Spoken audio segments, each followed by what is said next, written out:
Bom dia a todos. Dá início então ao nosso 11º Fórum de Coordenadores, o 8º Fórum de Responsáveis Técnicos de Serviço de Escola de Psicologia e o 6º de Professores de Ética.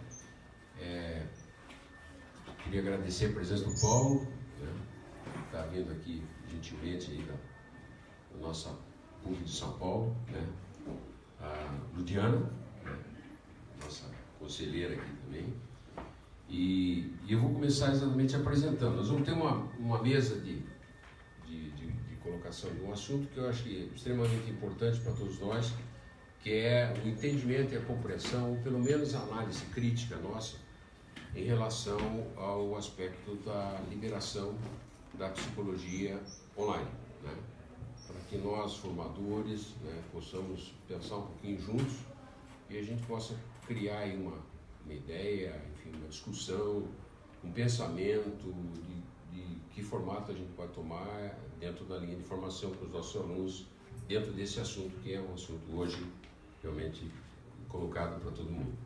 Bom, eu queria apresentar os participantes da mesa e dessa mesa redonda, que eu começo pela psicóloga Ludiana Cardoso Rodrigues, conselheira do CRP Paraná, gestão 2016-2019, é presidente da Comissão de Orientação e Fiscalização, COF, e membro do Grupo de Trabalho Nacional sobre Revisão da Resolução CFP 011-2012, que regulamenta os serviços psicológicos realizados por meios tecnológicos de comunicação.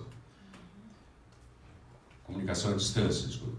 O atendimento psicoterapêutico em caráter experimental. Por favor. Peço uma salva de palmas. Nosso segundo componente da mesa, Paulo Annunziata, Annunziata Lopes, psicólogo formado pela PUC São Paulo em 99, mestre em psicoterapia fenomenológico existencial pelo Regent's College em Londres, especialista em Gestalt terapia pelo Instituto Sedis Sapientiae em 2016, atuação profissional atual, consultório particular, professor convidado do, como é que chama?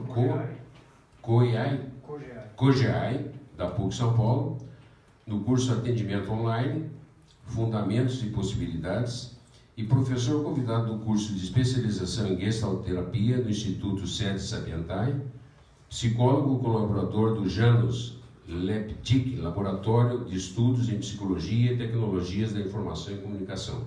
Paulo, muito obrigado pela sua presença.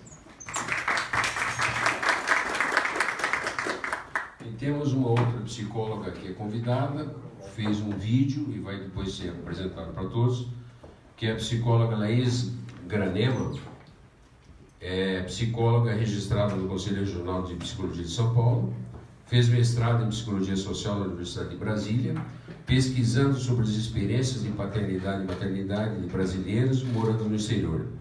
Foi contemplada no programa Emerging Leaders in the America, do governo canadense, onde atua como pesquisadora visitante na Universidade de Windsor, em um projeto com refugiados sírios. Também está cursando o último ano de especialização em Psicologia Formativa, uma abordagem corporal pelo Centro de Psicologia Formativa do Brasil. É graduado pela Universidade Federal do Paraná e especialista em Psicologia Clínica pelo Instituto de Análise Bioenergética de São Paulo. Já morou no Canadá, Itália, Hungria, Estados Unidos. Atua como psicóloga clínica desde 2011 e iniciou sua prática online há mais de 4 anos, com foco na orientação de brasileiros que moram no exterior. Então ela também vai relatar a experiência que ela está tendo em cima dessa questão, para que a gente possa também pensar um pouquinho a respeito, tá bom? Eu vou passar a palavra para vocês.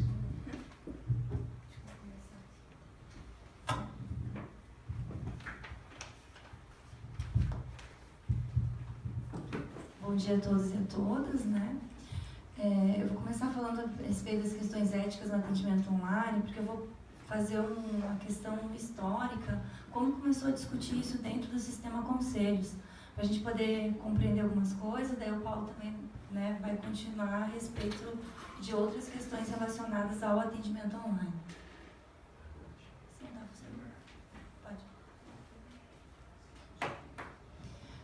Então, serviços psicológicos por meio de tecnologia e informação são as famosas TICs. Né? Se vocês ouvirem já falar nas TICs hoje, é toda essa questão relacionada a isso.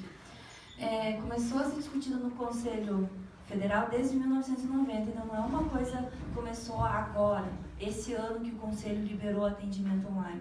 Isso já vem de uma coisa de um longo tempo, então. Né?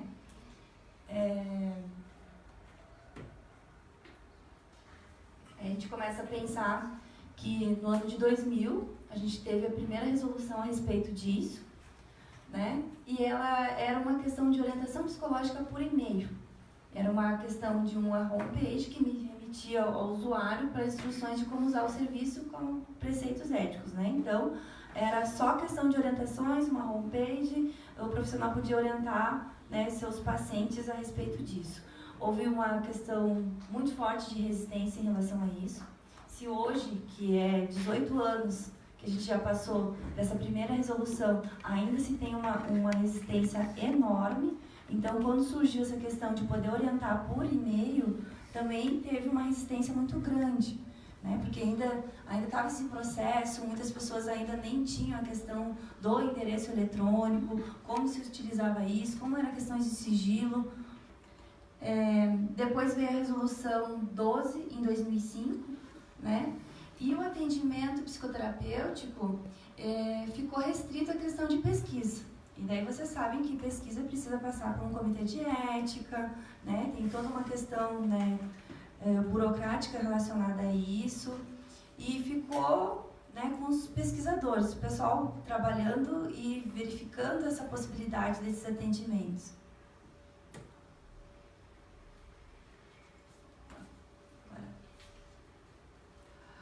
Em 2012, a resolução 11, a gente começou a discutir seriamente a respeito dos atendimentos online. E daí veio a possibilidade, assim, do profissional realizar esse atendimento, mas em caráter de credenciar um site, né?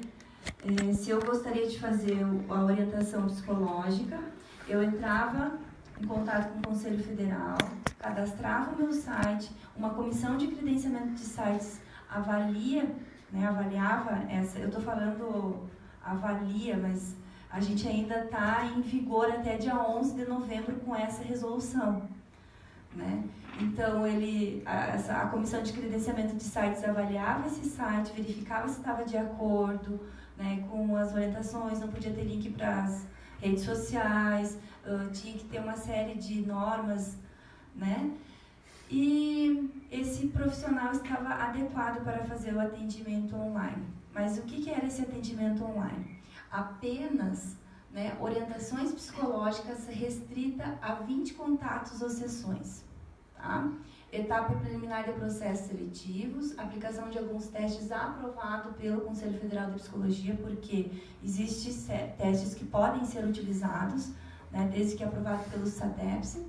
Eventual complementação de supervisões, orientação de psicólogo a um outro e atendimento eventual de um cliente de consultório que esteja em trânsito.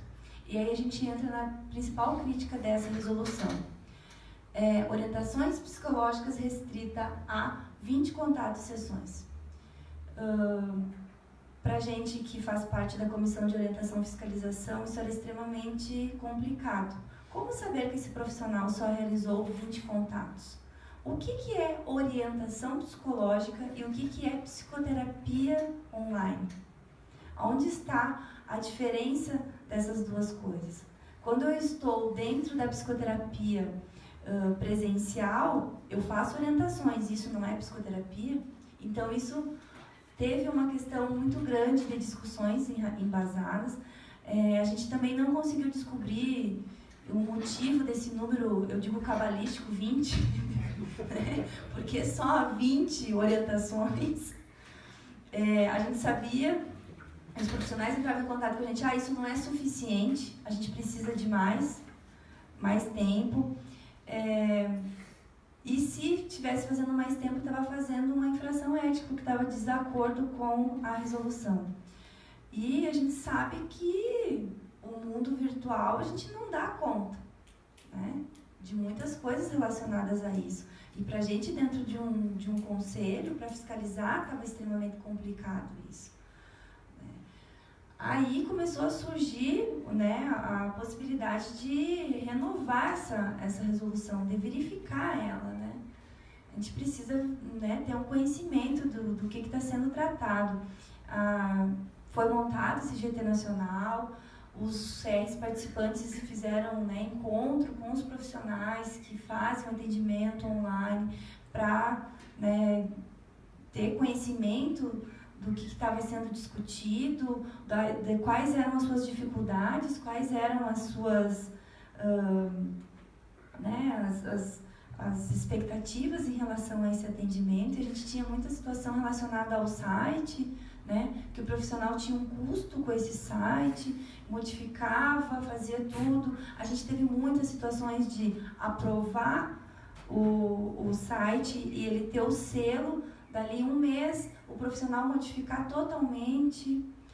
Começou as questões de criações de plataformas, e daí começou a se marginalizar a questão da psicologia, né? As pessoas cadastravam um site, colocavam um responsável técnico, dali a pouco eles estavam oferecendo para várias pessoas, né? E daí pague uma mensalidade de R$120 e eu vou estar te passando os pacientes nesse sentido. Então a gente começou a pensar essa nova resolução, que é a que surgiu esse ano. Surgiu não, né? Ela foi pesquisada e pensada e foi aprovada em maio de 2018. Só que essa resolução a gente pensou em dar um prazo de 180 dias em função da gente poder orientar os profissionais, da gente verificar essas questões do pessoal que já faz o atendimento e que tem um site que esse selo não vai mais fazer parte, né?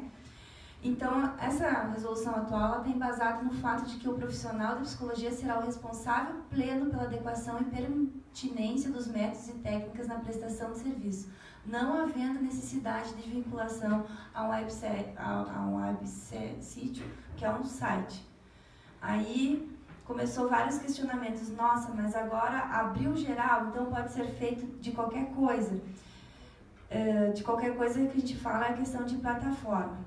O profissional vai escolher a sua plataforma. Se ele vai fazer por Skype, se ele vai fazer por WhatsApp, se ele vai fazer por e-mail, assíncrona ou síncrona, né? Então a gente pensou nessa forma de deixar aberto, principalmente para não surgir, a gente sabe que vai surgir, porque sempre é muito imediato, a questão virtual é muito rápida, né? Então, de não ter essa possibilidade de marginalizar mesmo o profissional, né? De não terem outras pessoas fazendo um cadastro de um site, criando plataformas. A gente sabe que nos Estados Unidos tem plataformas que o profissional entra e é como se fosse um aluguel de uma sala, tem vários recursos relacionados a isso. Muitos profissionais nos questionaram da possibilidade do Conselho Federal criar a sua própria plataforma. Aí isso ia ter um custo muito grande, né? As pessoas, mas o Conselho tem a possibilidade de criar essa plataforma, garantir o sigilo, ou uma parte de uma aba seria para a Comissão de Orientação e Fiscalização para verificar quem está vindo, quem não está vindo. A gente não consegue dar conta disso nem no presencial. A gente ia estar engessando isso. Então, o principal dessa nova resolução é a autonomia profissional. Eu tenho autonomia profissional para decidir para que eu estou preparado ou não para fazer esse atendimento online. A gente não está obrigando o profissional a fazer o atendimento online. Nós temos uma nova resolução agora e vocês estão obrigados a fazer o atendimento online. Não. A resolução, ela abre a possibilidade de ter uma nova alternativa, principalmente nessas questões relacionadas online, né? Então, a gente está abrindo isso principalmente para o profissional ter a sua responsabilidade. Se a minha técnica, se o meu método não será capaz para o atendimento online, eu não faço. Vocês não proibiram crianças e adolescentes. A gente sabe de estudos na Austrália, nos Estados Unidos, que ambientes virtuais trabalhado com autista tem dado grande sucesso. O pessoal, ontem eu participei da jornada acadêmica na PUC de Londrina, o pessoal da UEL está trabalhando muito com recurso nessa questão virtual. Então, a gente não quis deixar o negócio engessado. E o que o profissional tenha realmente a consciência a respeito disso, como na clínica, né, como no atendimento online, presencial. Então, o artigo 1º dessa resolução é regulamentar a prestação de serviços psicológicos realizado por meio de tecnologias da informação e da comunicação. E o segundo são autorizados a prestação dos seguintes serviços psicológicos realizados por meio tecnológico da informação e comunicação, desde que não firam as disposições do Código de Ética Profissional do psicólogo, da psicóloga e do psicólogo. Aí a gente tem a questão, né, do que é possível. As consultas e os atendimentos psicológicos de diferentes tipos de maneira, síncrona ou assíncrona, os processos de seleção pessoal, a utilização, né, com a questão dos testes e a supervisão técnica. Aí o pessoal fala assim, né, as críticas relacionadas, mas e a questão do sigilo? Quando a gente faz o atendimento presencial, é o profissional que tem que estar com a questão do sigilo, que tem que ter consciência disso, né? A gente, ao mesmo tempo, vai orientar, por isso que a gente deu até esse prazo de 180 dias, porque ela vai começar a ser validada a partir do dia 11. Não vai ser necessário mais um site, vai ser necessário fazer um cadastro. Então, o profissional vai entrar num site do Conselho Federal, vai fazer um cadastro, nós vamos orientar esse profissional, avaliar esse cadastro, ver se não tem processo ético, alguns critérios bem pequenos relacionados a isso, e a orientação vai ser bem grande em relação a isso. De cuidados, de ter a questão de guarda de materiais, porque assim como o atendimento presencial, a gente precisa ter todo o cuidado com a guarda de material, no atendimento online também.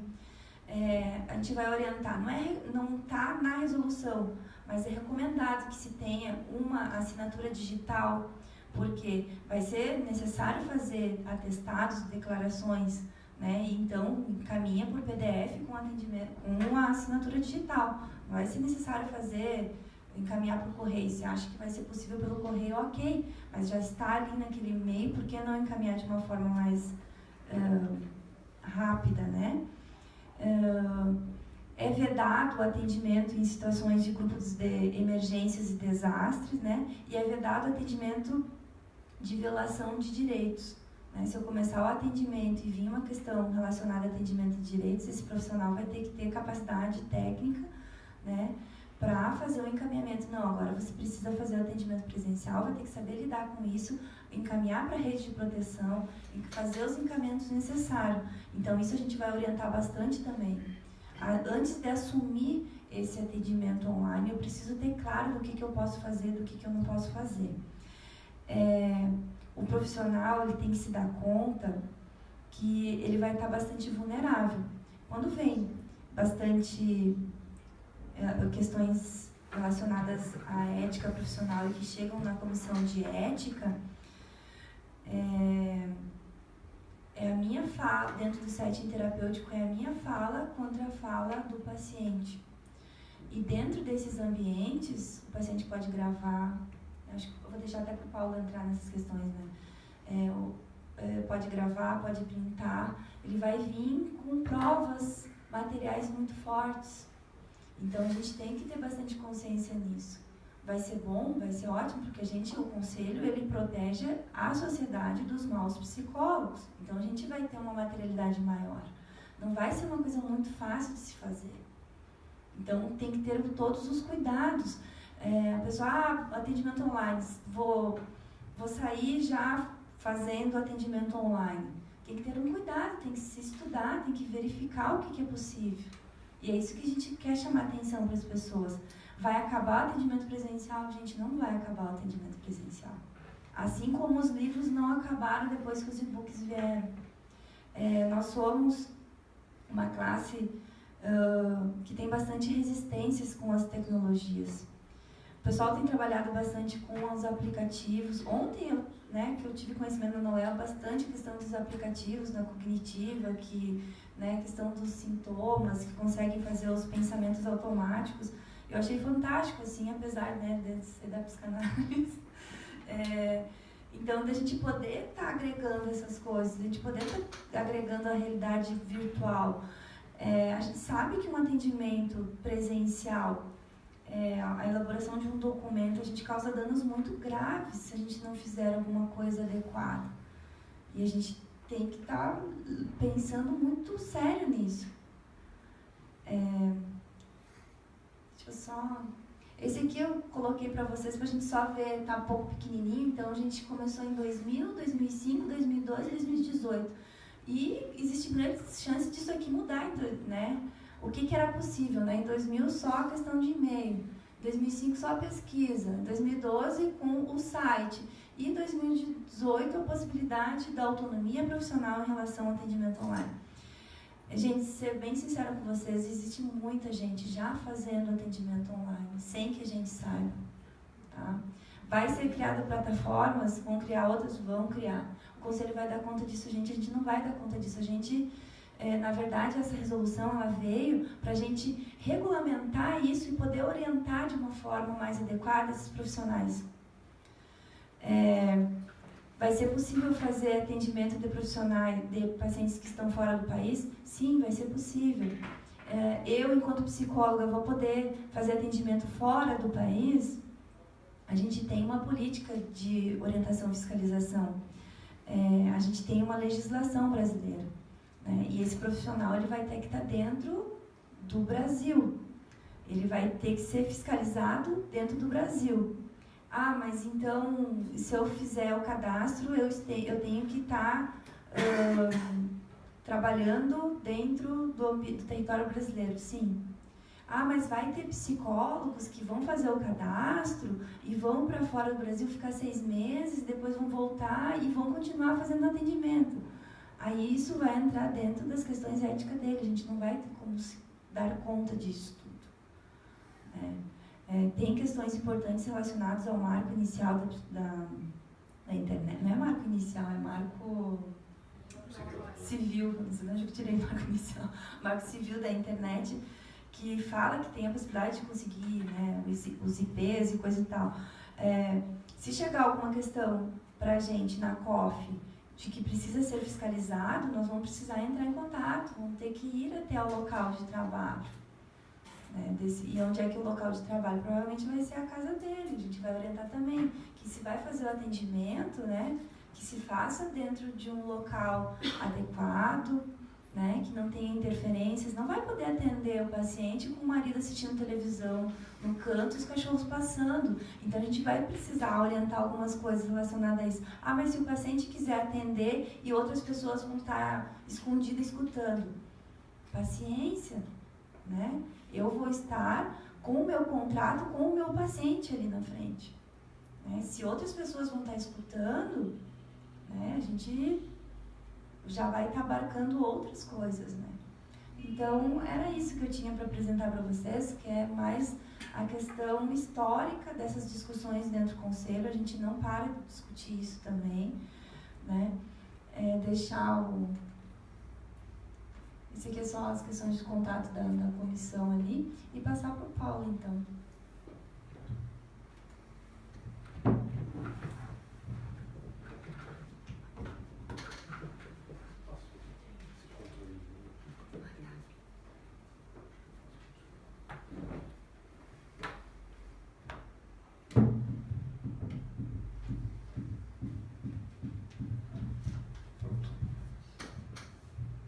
Bom dia. Eu acho que vou complementar a fala da Ludiana e Ludiana, se você quiser me interromper e acrescentar durante a minha fala, porque as coisas estão totalmente relacionadas, né? Eu também, tendo em vista que a gente está falando de ética, de formação, e que hoje é um dia aqui no Conselho onde estão presentes coordenadores e professores de ética. E também tendo em vista que a Luciana já ia falar das resoluções e dos aspectos legais do atendimento online, eu tive a liberdade de poder entrar em outros assuntos.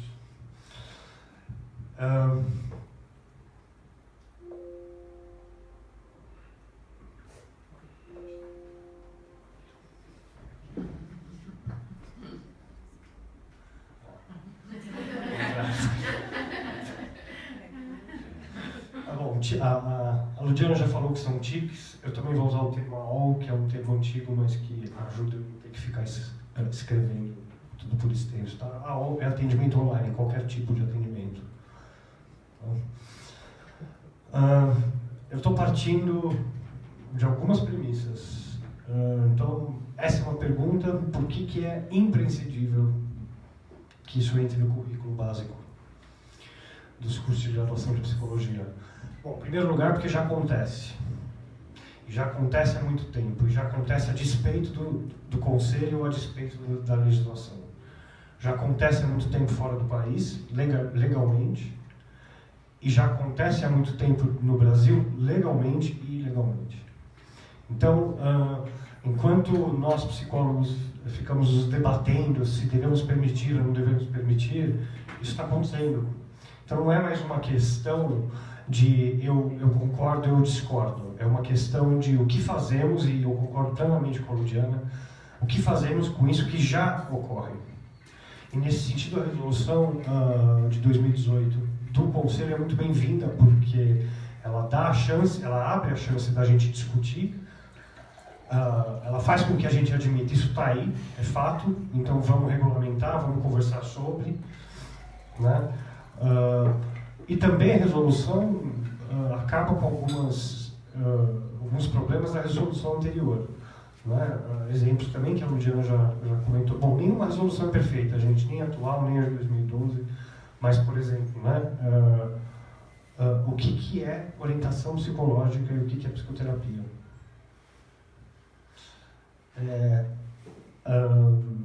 20 sessões, então até 20 sessões é orientação, passou de 20 é psicoterapia. Então o que é psicoterapia breve versus orientação psicológica? Existe psicoterapia breve, é uma modalidade reconhecida por nós. A gente dá aula disso nos cursos de graduação. Então qual a diferença de eu dizer que eu estou fazendo orientação psicológica online ou psicoterapia breve online? Eu nunca consegui resposta para essa pergunta. Mas, então assim, foram jeitos que o Conselho foi encontrando de um pouco também negociar o seu caminho através dos avanços, por um lado, da tecnologia e da sociedade, usando essa tecnologia, e de algumas resistências também da nossa classe profissional.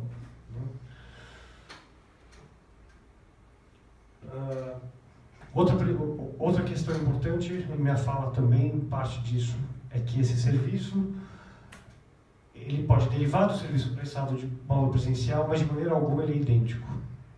Tá? E eu vou falar de algumas coisas específicas do atendimento online. Muito embora a gente tenha profissionais já qualificados, eles são uma minoria. Também é outra premissa que eu não tenho dados estatísticos disso, até porque o critério para dizer se um profissional é qualificado para atender online ou não, ele seria qualitativo e a gente teria que estabelecer esses critérios ainda. Bom, o CFP, por quase 20 anos, resistiu à ideia da psicoterapia online. Um dos principais argumentos: você não pode transpor o modelo presencial para online. Esse argumento está correto. Não é?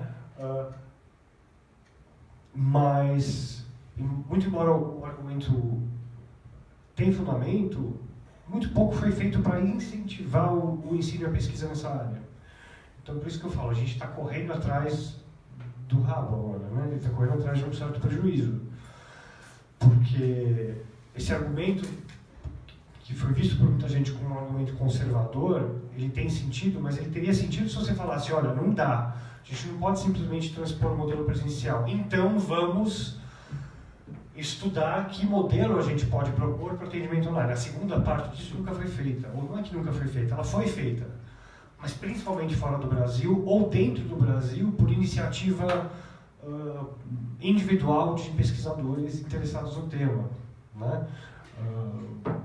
não teve grandes iniciativas de instituições de ensino. O nosso serviço lá na clínica da PUC, ele surgiu de forma espontânea. A comunidade começou a escrever para a gente pedindo ajuda, contando histórias de sofrimento emocional e pedindo orientação. Né? E aí a PUC, né, que é o Janus, o antigo NPPI, né, tinha um outro nome, chamava-se Núcleo de Pesquisa em Psicologia Informática, e hoje a gente chama LEPTIC. Há 10 anos nós oferecemos matérias optativas na graduação, e porque a gente foi entendendo de que isso precisava entrar na faculdade. Né? E é sintomático o interesse. Os alunos têm muito interesse nas matérias que a gente oferece hoje, que o LEPTIC oferece hoje. Mas eu diria para vocês, por exemplo, por que nós não estamos com o auditório lotado?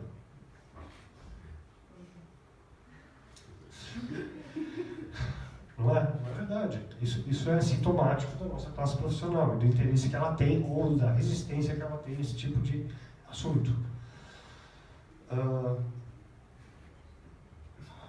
Eu vou falar do setting. Esse termo setting explodido a gente lá no LEPTIC usa, e porque o setting mudou. O atendimento online traz mudanças radicais para o setting psicoterápico, e isso traz implicâncias. Então, antes do setting era a sala do consultório, o contrato que você firma com o cliente face a face, o espaço físico, a interação com a secretária, o setting era o cafezinho que se oferece, que está quente ou está frio. O que é o setting? Hoje, como disse a Ludiana, o setting é o meu lado, ou seja, é a sala onde eu estou oferecendo atendimento online, se a sala é adequada, se ela é silenciosa, se ela é passível de interrupções, se vai ter gente entrando, se tem um cachorro, se tem o filho gritando atrás da porta. Muito bem, nós psicólogos sabemos, ou esperamos que saibamos, regular e cuidar do nosso setting. Agora tem o outro lado. Né? Então, assim, o que você faz no meio do atendimento online, estou falando de situação real, quando o paciente fala assim, peraí, tocou a campainha, e você vê na câmera a porta abrindo, o entregador de pizza, o paciente recebe a pizza, e você está no meio do atendimento, aquele é setting. Né?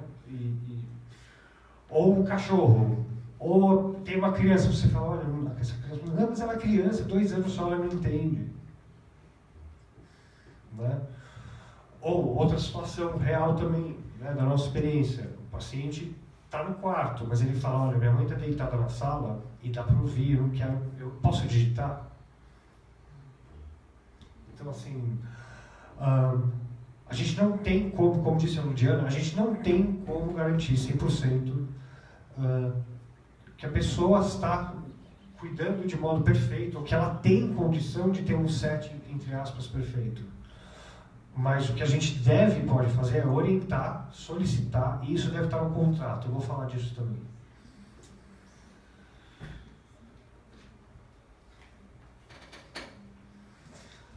Bom, com os avanços tecnológicos e com a possibilidade do atendimento online, tem sido exigido de nós maior flexibilidade. Só para a gente poder falar um pouco de fora do ambiente de consultório, né, a gente também tem relatos de, por exemplo, psicólogo hospitalar que está no atendimento de grupo e entra uma mensagem no WhatsApp do cardiologista dizendo eu tenho do setor da enfermaria de cuidados paliativos dizendo eu tenho um atendimento de urgência. O grupo inteiro olha para o psicólogo que pegou o celular no meio do atendimento, é um chamado de um outro setor do hospital que chegou via WhatsApp. Como é que é? Isso faz parte do trabalho do hospital. O grupo se sente invadido porque, puxa, você pegou o celular, você está me atendendo. Né? São todas as questões. A questão dos comunicadores instantâneos, o WhatsApp principalmente, ela é bem complexa para nós psicólogos. a nossa postura lá na clínica da PUC é a gente desencoraja veementemente o uso do WhatsApp. O uso do WhatsApp é assim, mas isso é uma postura nossa, né? Ah, estou atrasado, preciso rever o horário da sessão. Tudo bem. Outra coisa é você começar a fazer atendimento, não interessa se é mensagem de voz ou se é mensagem escrita. Fazer atendimento por WhatsApp. O WhatsApp não é um bom canal, né? Você tem que pensar, isso tem pesquisas que vão dizendo, no atendimento presencial você tem contato com várias mídias, vou colocar entre aspas, som,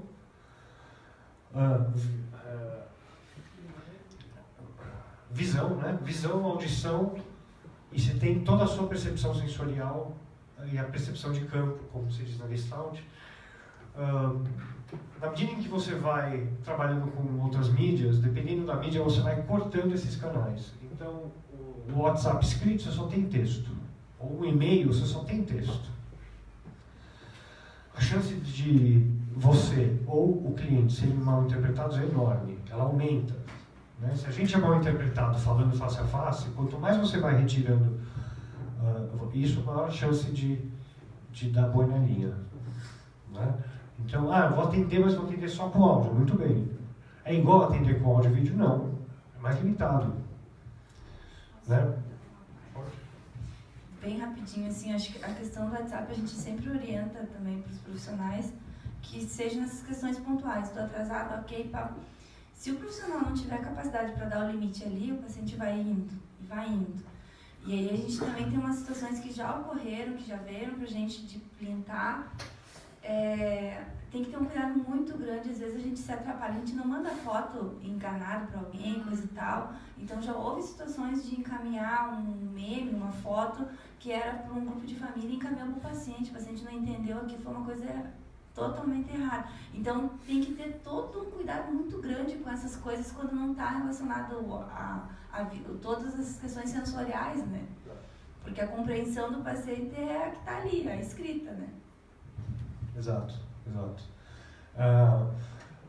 E isso é muito problema para a gente. Eu não tenho dados, eu não sou do conselho, mas a gente sabe que no CRP 06, hoje em dia, a maior parte dos processos éticos contra psicólogos tem prints de telas de WhatsApp, Messenger, Facebook. Está tudo documentado, né? Assim, e cada vez mais fica mais fácil que a gente seja gravado. Nem o presidente da República se safou disso, imagina nós, né? Então, e uma outra coisa, é possível, por exemplo, eu faço uma sessão via Skype com um cliente, ele pode gravar em vídeo a sessão inteira, né? Isso já existe. Ele pode ter a sessão gravada na íntegra, não só a voz, o vídeo também.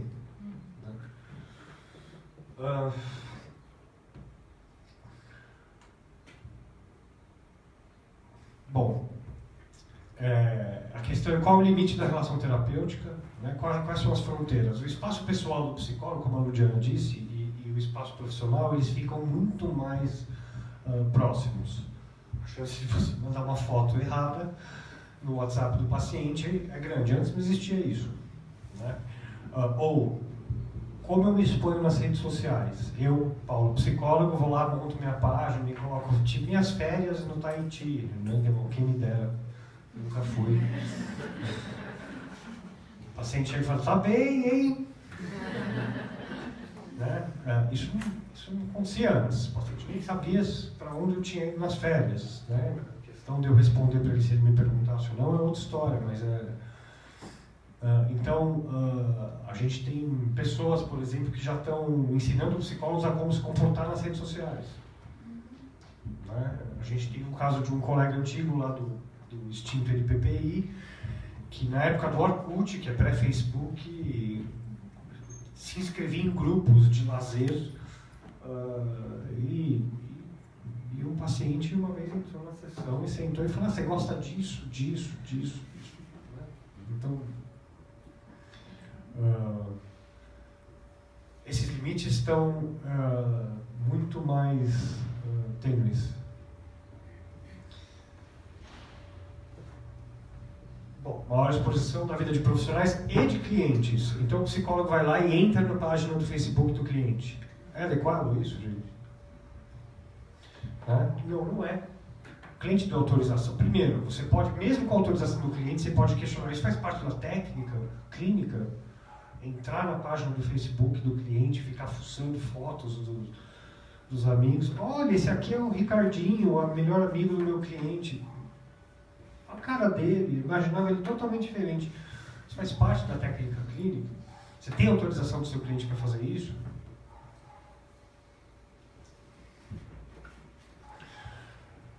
Então, eu falo de esgarçamento também dos limites, né?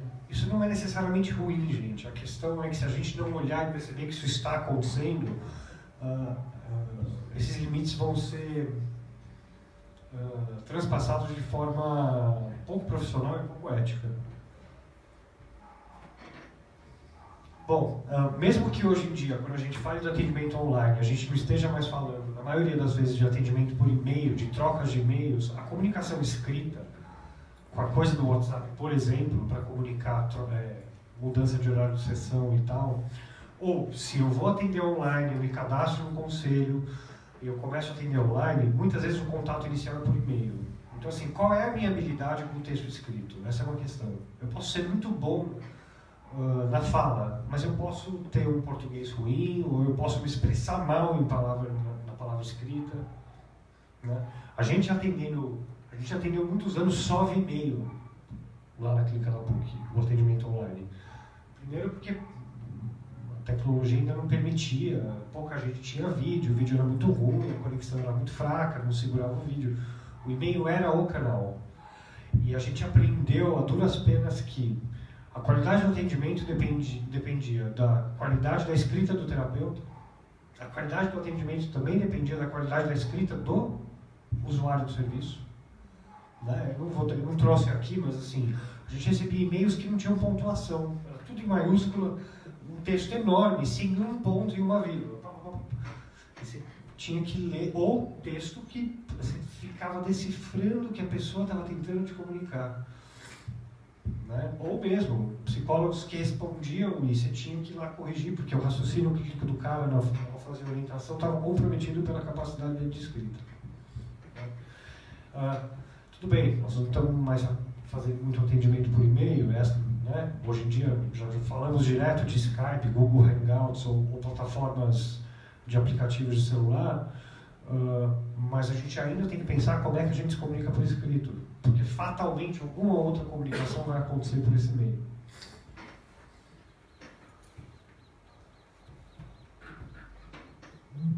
Bom, as mensagens escritas.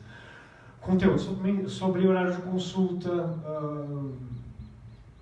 Muitas vezes o paciente já quer saber quanto custa a sua sessão, pede por escrito, pergunta coisa, reembolso de convênio, tudo isso por escrito. Mas também chegam mensagens de pessoas contando, né,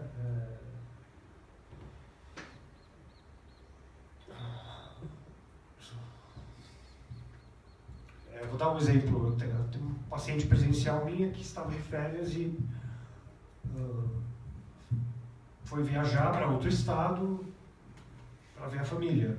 Teve uma briga muito grave e me mandou um texto enorme no WhatsApp. Enorme. E dava para ver que ela estava precisando de alguma atenção, e também eu sabia que aquilo não era meio adequado. Eu poderia ter respondido outro texto enorme no WhatsApp ou mandado um áudio no WhatsApp. Mas um áudio no WhatsApp não é conversa síncrona. Né? É diferente você ficar trocando áudios no WhatsApp do que você dar um telefonema. Numa situação dessa, fizemos uma sessão por telefone, 50 minutos. Já era permitido pela resolução de 2012, era uma sessão complementar a uma situação de emergência para o paciente presencial. Né? A orientação psicológica via e-mail, ela trazia então essas questões, a qualidade da comunicação escrita, raciocínio clínico frente a situações variadas. Por que eu digo isso? Porque escreviam para a gente, pessoas com questões diversas, de diversas partes do país, de diversas condições econômicas, homens, mulheres, pessoas que a gente às vezes não sabia se eram maiores de 18 ou não, atende, não atende, responde, não responde, como é que você comprova isso, é outra questão. E a gente também teve que aprender como é que a gente encaminha pessoas em situações totalmente desfavoráveis a encontrar atendimento. Né? A pessoa está, por exemplo, alguns exemplos, a pessoa fala, sou brasileiro, eu trabalho em navio de cruzeiro. Eu só estou em terra firme 3 meses por ano. E eu estou passando por isso. Ou a pessoa fala, eu trabalho na construção de uma barragem para uma grande empreiteira. Eu estou aqui por os próximos 9 meses, eu estou num lugar ermo, está se criando uma cidade junto aqui da usina que está sendo construída, mas ainda não tem nada. Como é que você encaminha, até onde se atende? Então, são todas as questões que vão surgindo na medida que você vai desenvolvendo um trabalho online.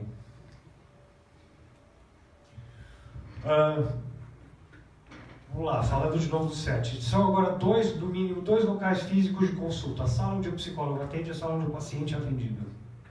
O setting é no mínimo isso. Mas o setting também é a máquina que você usa para fazer o atendimento. E a máquina que o paciente usa para ser atendido. Bom, ambos os lados do setting podem sofrer interferência. Então, tanto o psicólogo quanto o usuário do serviço tem que estar atentos a isso.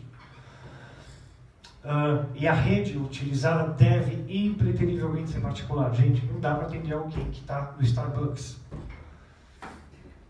Você entendeu? Eu estou aqui na minha casa. O paciente fala, não, eu estou aqui, me conectei aqui na rede do Starbucks, é rede pública. A chance daquele ser hackeado é muito maior. E a pessoa não está no lugar privado. Não, mas eu estou na mesa do canto aqui do Starbucks. Está vazio.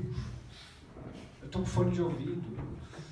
Né? As pessoas falam, não tem problema, eu estou aqui não... Tem problema.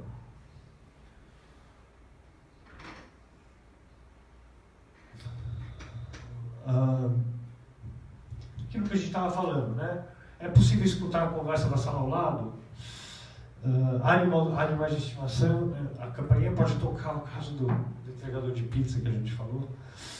E também fazem parte do set oscilações da qualidade da conexão e problemas com o software que você está usando para atender e com o hardware, com sua máquina, com o seu celular, o que quer que seja o equipamento que você esteja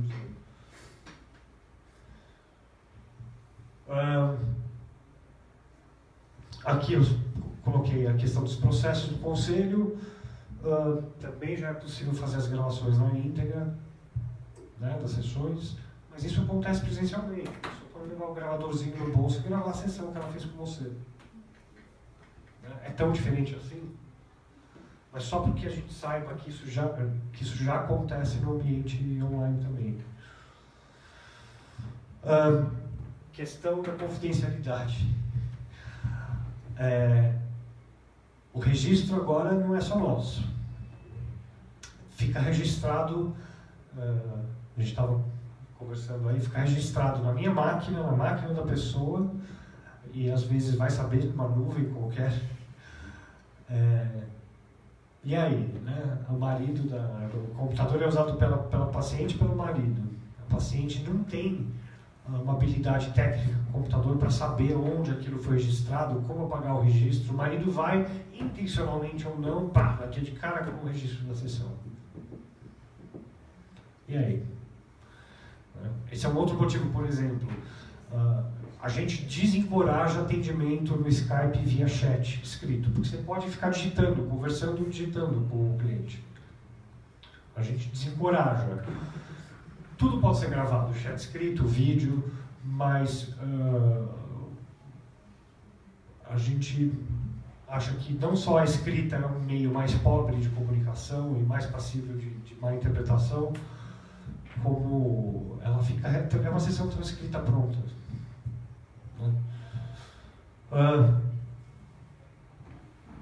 Que é onde eu estava falando, né?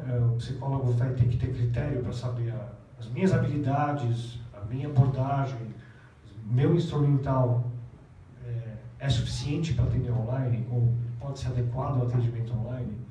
Além disso, o profissional vai ter que saber qual que é a minha habilidade com o computador.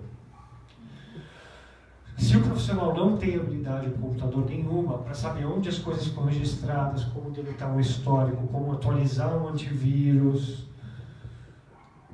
é melhor não atender online. Não, aliás, por favor, não atenda. Né? Ou quer atender online, vai aprender. Não é difícil, gente, mas vai se informar. Onde fica registrado isso? Como é que o Skype registra histórico? Aonde? Como faz? Como não faz? Né? Porque o atendimento online ele traz questões totalmente novas para a confidencialidade, para o sigilo dos dados do paciente. E de uma certa maneira para os nossos também, para a nossa forma de atender. Mas não é mais um arquivo com prontuário trancado à chave, gente, no canto do consultório. Existem já softwares de texto que você pode registrar suas sessões e que são criptografados com senha. É inquebrável? Não. Como dizem os hackers que hackearam o site da NASA nos Estados Unidos, nada é 100% protegido online.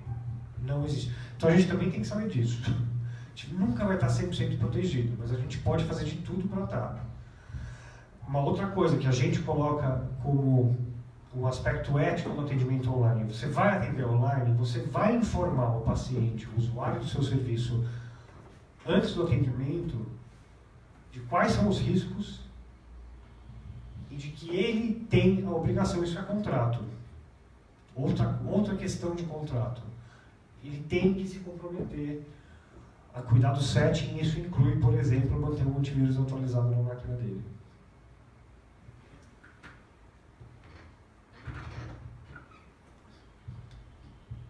Isso aqui já acabei de comentar. O contrato, então, o contrato ele passa a ter características e itens específicos com relação ao atendimento online.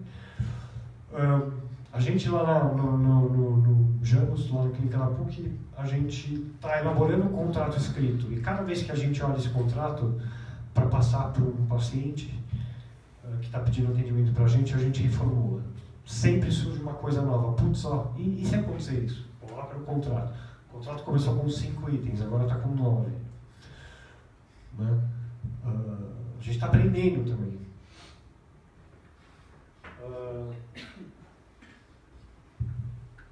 O psicólogo agora tem que ensinar o cliente a cuidar desse setting que está explodido. O cliente não precisava antes saber onde guardar o prontuário, né? Ou se a sala está limpa, ou se a sala é a prova de som, ou se a secretária é uma pessoa discreta. Então, cabe a nós, é nossa responsabilidade orientar as pessoas que querem atendimento online.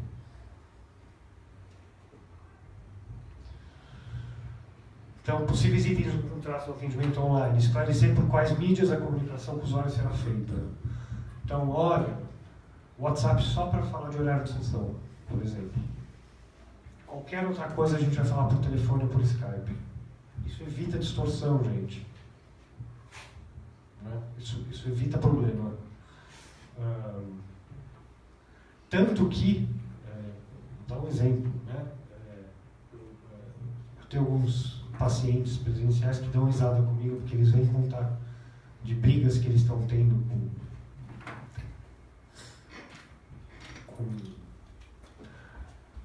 cônjuges, parentes, amigos, e no meio do relato você percebe que a briga é pelo WhatsApp. E aí eu pergunto assim: por que você não telefonou?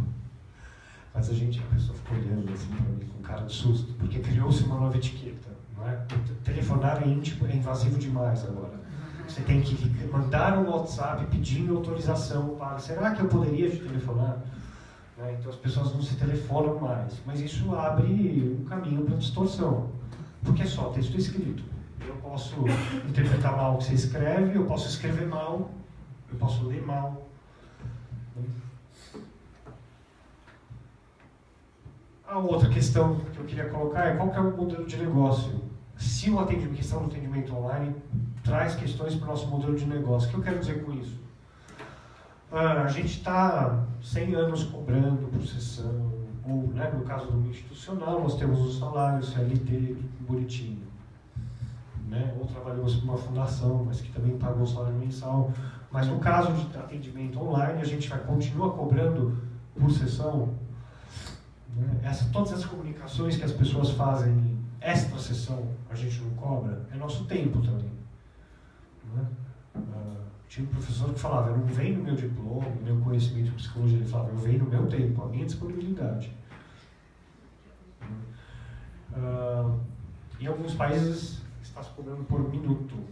Eu não estou dizendo que a gente tem que fazer isso, gente, eu só estou dizendo que a gente pode olhar para o nosso modelo de negócios. Psicólogos, às vezes, historicamente, não são profissionais que têm uma grande habilidade com cobrança. E não é um profissional que sabe, assim, naturalmente ganhar dinheiro. Eu não estou falando de ganhar dinheiro explorando, eu estou falando através do dinheiro justo com um bom trabalho prestado. Né? Então, o que o atendimento online traz para a questão de como a gente formata o nosso negócio? É uma outra questão que falta na graduação. Ninguém ensina para a gente que tem que pagar ISS, que tem que isso, como é que calcula o preço de uma sessão e tal. Não vai dar tempo, mas tem outros temas para reflexão. Não é? O que é o silêncio numa sessão online, como ele pode ser diferente, como é que eu sei se a câmera congelou e a conexão caiu, se a pessoa está pensando. Não é? Como é que o usuário sabe se eu estou ali pensando ou se eu simplesmente congelei minha câmera e fui no banheiro, ou se a minha conexão caiu? Como é que ele se sente com isso? As interrupções e pelo amor de Deus, vamos criar novos temas de reflexão, porque esses atendimentos estão acontecendo, já está aí. Né?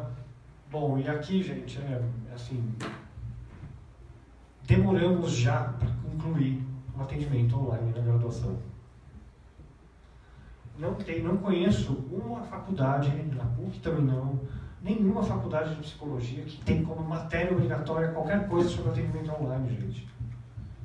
A gente não está preparando as pessoas para isso. Aí vai dar um monte de problema e os conselhos vão ter que ficar correndo atrás. Como a Diana disse, o conselho tenta evitar que maus profissionais atendam. Mas se a gente não está formando as pessoas para isso, né?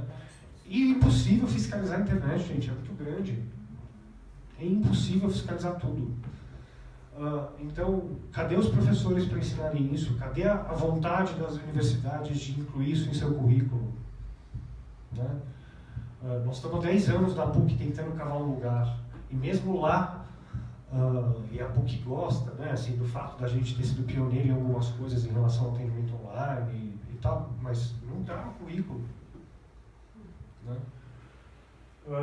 E a outra coisa, a discussão sobre atendimento online, só para terminar, ela tem que ser feita de forma específica e transversal. São duas discussões. Específica, você tem que ter matérias que falem sobre atender online. E transversal, porque o atendimento online ele vai passar a se referir a diversos tipos de serviço. Então a discussão tem que estar ocorrendo em diversas matérias dentro da faculdade de psicologia. Né? Psicologia social. Tem algo online que é feito no campo social, psicologia educacional, a discussão é transversal, ela não é só específica. Tá, gente? Acho que é isso que eu tinha para falar e agradeço o tempo e a oportunidade, gente. Obrigado.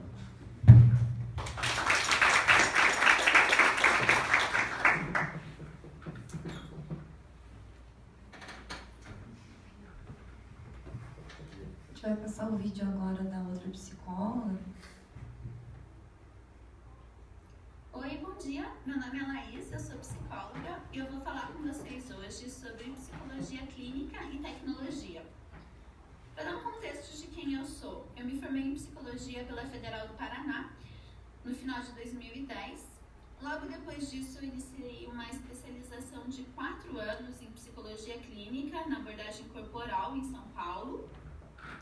Depois disso, eu fui morar um tempo no exterior, E quando eu voltei para o Brasil, há mais ou menos 2 anos atrás, eu comecei o meu mestrado na UNB, pesquisando sobre pais e mães brasileiros no exterior, as experiências de aculturação deles, desafios e oportunidades que eles enfrentam. E, em paralelo com o meu mestrado, eu comecei também uma nova especialização em psicologia corporal pelo Centro de Psicologia Formativa. É uma especialização de 3 anos que eu estou terminando esse ano.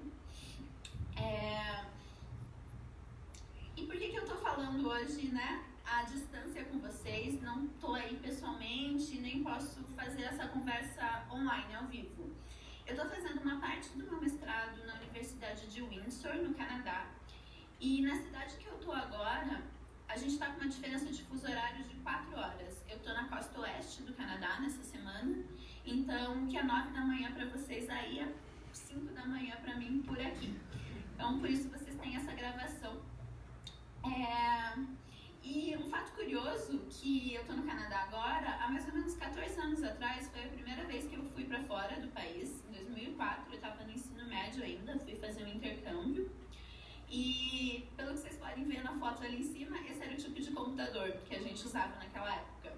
A internet era discada, não sei quem aqui que vai lembrar disso, que fazia aquele barulhinho quando você tentava conectar. A linha do telefone ficava ocupada, então enquanto alguém estava vendo a internet, ninguém mais em casa podia receber ligação ou fazer ligação por telefone.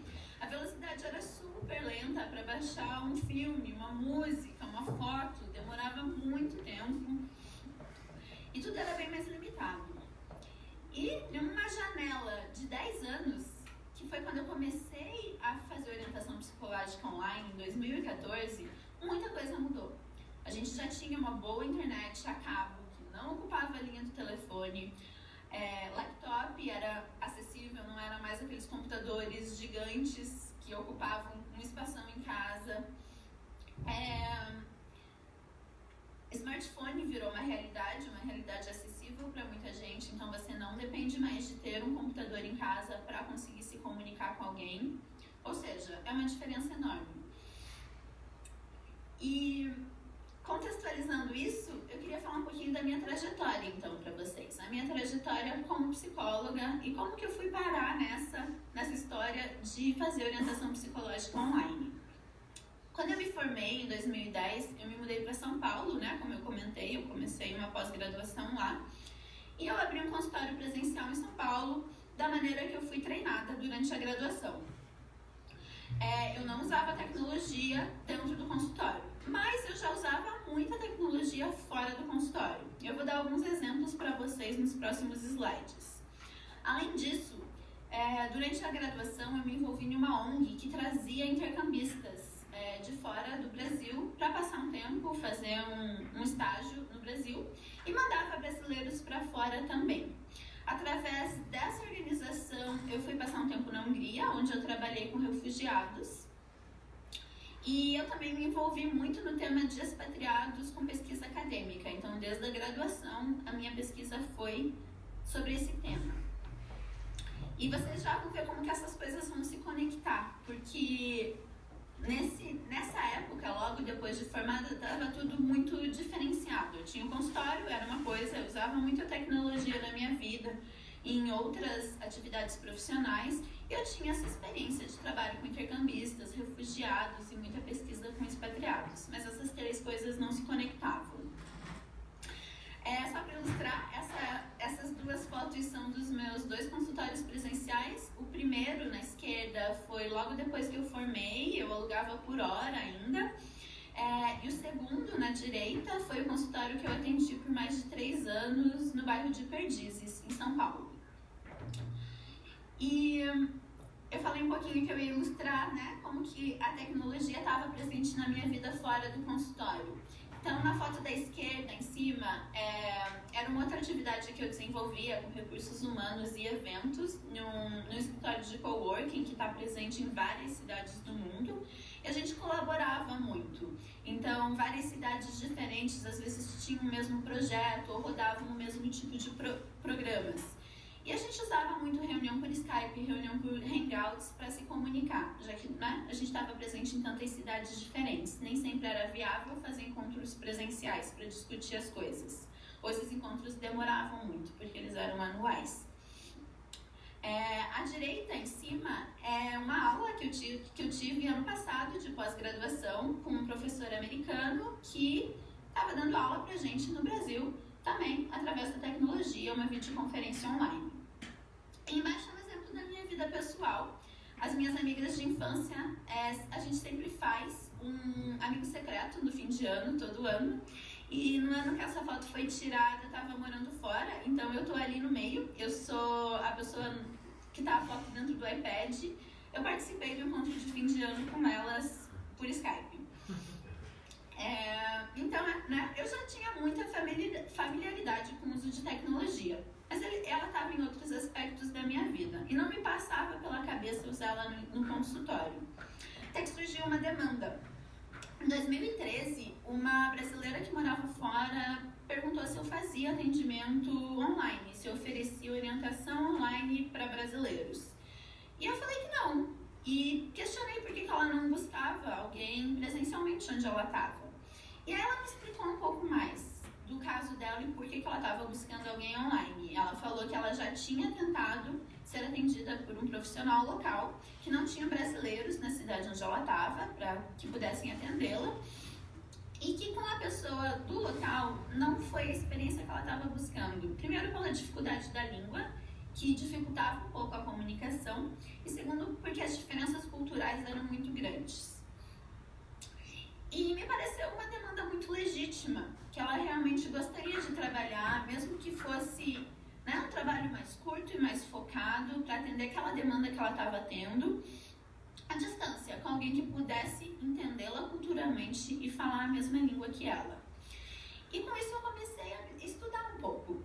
E foi quando eu conheci a resolução do Conselho de Psicologia sobre orientação psicológica online, com um limite de 20 sessões, né, que é que está vigente ainda esse mês, e vai mudar daqui para frente, né, a partir de novembro.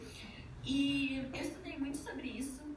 A questão das 20 sessões me assustou muito, porque eu estava acostumada, né, no consultório com um modelo que não tinha essa limitação. Já trabalhava com psicologia focada, mas num modelo mais psicoterapêutico e não de orientação, em que a gente normalmente o processo focado tinha 1 ano. Às vezes a gente até podia estender um pouquinho mais. Em clínica e escola, né, normalmente era esse processo de 1 ano. Então eu tive que me preparar, tive que estudar muito, fui fazer cursos sobre isso, fui ler. Na época tinha poucas publicações em português, hoje a gente já tem muito mais material, mas na época eram muitos materiais em inglês, de países que já tinham a psicoterapia mesmo liberada, países como Estados Unidos. E isso me permitiu ter segurança para decidir montar o meu site de atendimento online e submeter para aprovação do conselho. Quando eu tive o site aprovado foi quando eu comecei a oferecer esse tipo de atendimento. E como eu fiz muita pesquisa, não é o meu objetivo aqui, eu nem tenho tempo de passar muitos dados para vocês, mas eu queria compartilhar 3 dados principais de um estudo que foi publicado em 2016 por esses autores, Machado e seus colegas, que tem 3 conclusões muito legais. Eles olharam para mais de 50 publicações sobre psicoterapia online com adultos e eles tiveram essas 3 conclusões. 1. Ela é mais efetiva que não ter tratamento nenhum. Então, né, nos estudos tinha um grupo controle que ficou em lista de espera e não recebeu nenhum tratamento. O atendimento online foi mais efetivo. 2. A efetividade é similar à psicoterapia presencial. Então, não tem essa coisa de que é pior, é menos efetivo. Foi comprovado que tem uma efetividade similar, sim. E 3, que é uma pena ainda que a maioria dos estudos é na área cognitivo-comportamental. Então, falta estudos em abordagens psicodinâmicas. Não é que não tem estudos, é que falta. Isso também é uma janela de oportunidade para quem está na academia, né? Para quem está pesquisando, poder publicar mais estudos nesse sentido.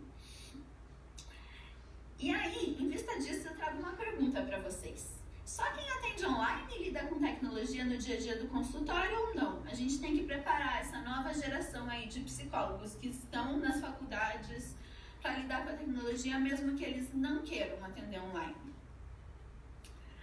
E se a gente para pensar, a tecnologia já está presente no consultório de muita gente. Um exemplo são os psicólogos que têm uma página profissional no Facebook ou no Instagram para divulgar o seu trabalho. Muitos não atendem online, eles atendem exclusivamente consultório presencial, mas eles divulgam o seu trabalho, divulgam informações sobre a psicologia nesses meios. Outro exemplo, que eu acho que esse é o ganhador, é o WhatsApp, né? Ele está presente na vida de muita gente. No Brasil, ele é uma febre. E ele facilita com que a comunicação aconteça de forma mais barata, né? Porque eu lembro quando eu comecei a atender no consultório, os clientes me perguntavam: o seu celular é TIM? O seu celular é Vivo? O seu celular é Claro? Porque era muito caro ligar para um celular de outra operadora. Então, tinha também um telefone fixo, mas muitas vezes de operadora para operadora se ligava de graça. Então, essa era uma preocupação que o WhatsApp eliminou. Você consegue fazer uma ligação sem nenhum custo. E cada terapeuta usa essa ferramenta de um jeito, né? Tem gente que só usa o WhatsApp para conversar com os pacientes para ligação mesmo, para eliminar esse custo que a gente tinha antigamente.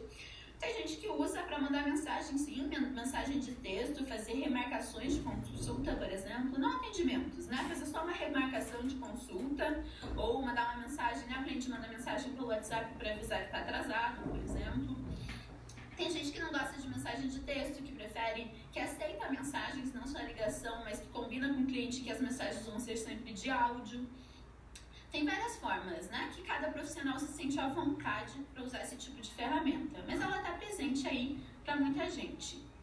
E o último ícone que eu coloquei aqui é o do Messenger, que é a ferramenta de comunicação do Facebook.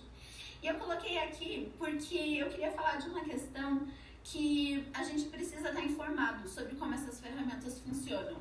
Muita gente não sabe que o Messenger e o Facebook são ferramentas independentes, então você pode conversar com alguém no Messenger, se você não tem um Facebook profissional, né? Você tem apenas o teu Facebook pessoal, e por algum motivo você não quer que os seus clientes tenham acesso ao que você está postando lá na sua página pessoal, você combina com os seus clientes que você vai manter isso privado. Se você conversar via Messenger, será que essas coisas estão conectadas ou não? E não, é possível que você se comunique via Messenger para fazer essas mesmas coisas que são feitas no WhatsApp, telefonar de graça, mandar uma mensagem falando que vai estar atrasado, sem a pessoa ter acesso ao seu Facebook pessoal. Eu trago isso porque, como eu trabalho com brasileiro que mora fora, tem alguns países onde o WhatsApp é bloqueado. Então você tem que encontrar outras alternativas. Tem também o Telegram, tem outros aplicativos que podem ser usados. Mas por isso essa importância de se discutir, de se educar sobre isso, para que como profissionais a gente conheça as ferramentas, né? Para que a gente não deixe de usar por medo ou por não saber como elas funcionam. E para que a gente tenha alternativas para atender os diferentes públicos, que cada público vai ter uma necessidade diferente. Tem muita coisa que dá para falar sobre isso, né? Sobre essas ferramentas e a diferença de cada uma delas. Tem profissionais que se especializaram em estudar a questão de mídias sociais e quais os limites éticos para o profissional, né? No uso dessas ferramentas, mas isso é assunto, né? Para uma outra palestra, para muita coisa. E uma das coisas que foi pedido para falar aqui é sobre as vantagens e desvantagens, né, do atendimento online.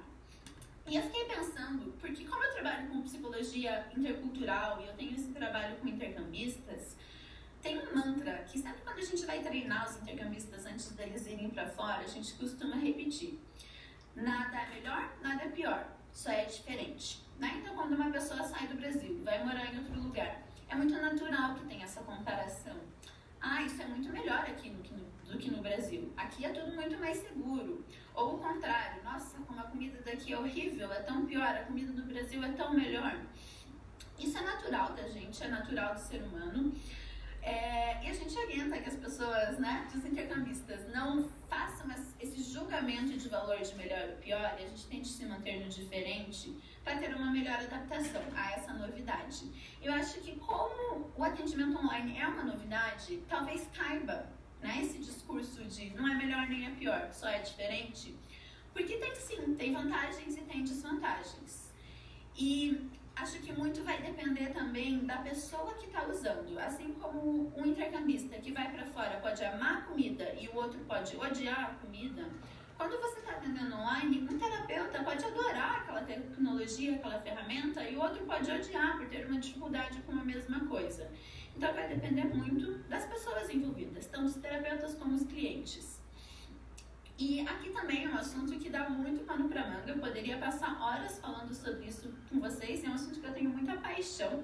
Então, para eu não estourar o tempo, eu vou tentar sintetizar em 3 diferenças principais, para ilustrar um pouco do que são essas diferenças. Então, a primeira é a diferença de setting. Na setting, um ambiente mesmo, o consultório. Quando você está presencialmente, você tem um consultório que você escolheu como que ele é. Você põe ali a sua caixa de lencinho, você põe um abajur para controlar a luminosidade, você consegue garantir que ninguém vai entrar, interromper, que vai ser um ambiente que ninguém vai estar ouvindo o seu cliente também, que ele vai ter privacidade ali. Você pode ligar uma música na sala de espera para que quem esteja na sala de espera não ouça o que está acontecendo ali dentro. Você tem esse controle sobre o setting. No ambiente online, o setting é dividido, porque você vai ter o seu setting por trás da câmera, que você tem controle sobre ele e que ele não pode ser negligenciado.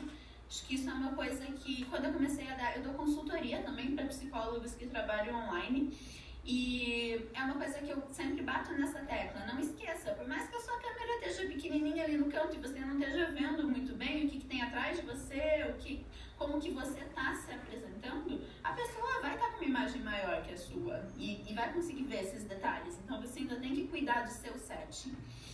O seu setting inclui também a sua conexão de internet, inclui o seu computador. Então, seu computador está livre de vírus, você tem uma conexão boa, você sabe qual é a velocidade da sua conexão.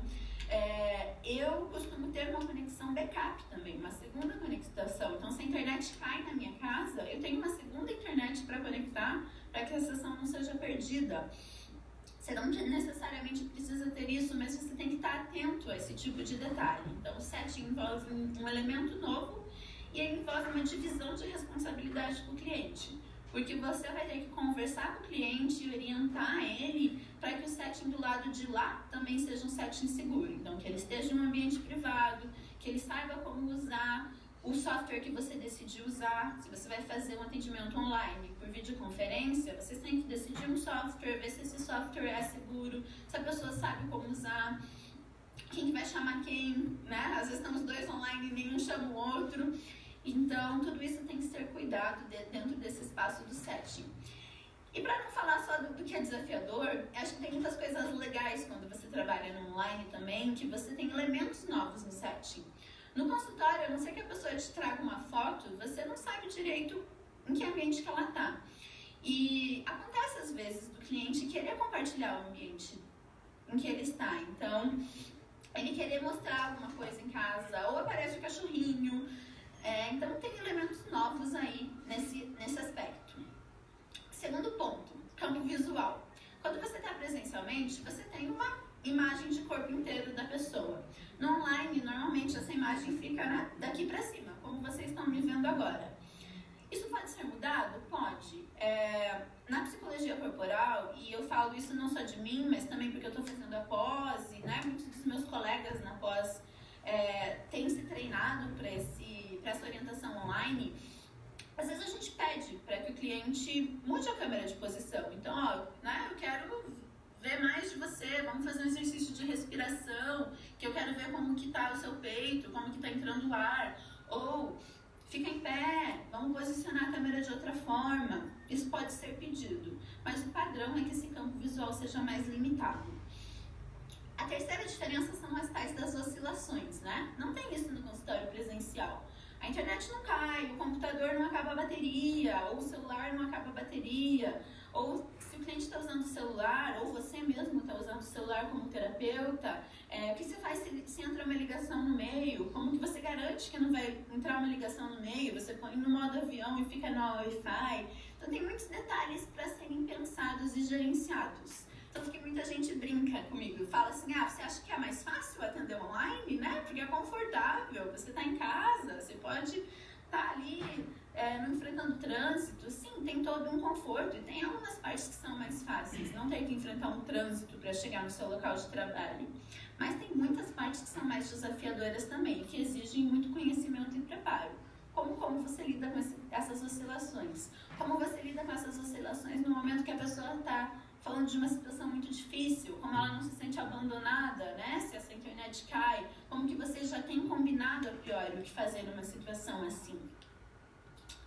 Bom, o meu tempo, né, se esgotou. Eu espero que tenha agregado um pouco para vocês. Gostaria muito mesmo de estar aí, poder participar com vocês ao vivo, ouvir as perguntas, mas infelizmente, né, a gente está com essa diferença grande de horário. Eu estou com alguns agendamentos também já em seguida, às 7 da manhã para mim. Mas eu fico à disposição de vocês, se alguém quiser entrar em contato. Esse é o meu site, embaixo vocês têm o meu e-mail e também o meu número de WhatsApp. Então, se alguém tiver alguma dúvida, alguma pergunta, queira conversar um pouquinho mais, fiquem à vontade para me procurar e para entrar em contato. Muito obrigada, um abraço e desejo, né, um excelente encontro para vocês hoje.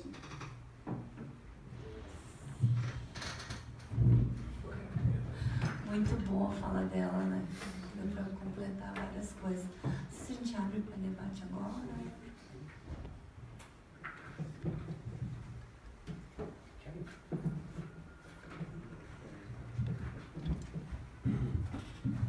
Sabe que uma das coisas que foi questionada quando a gente começou a fazer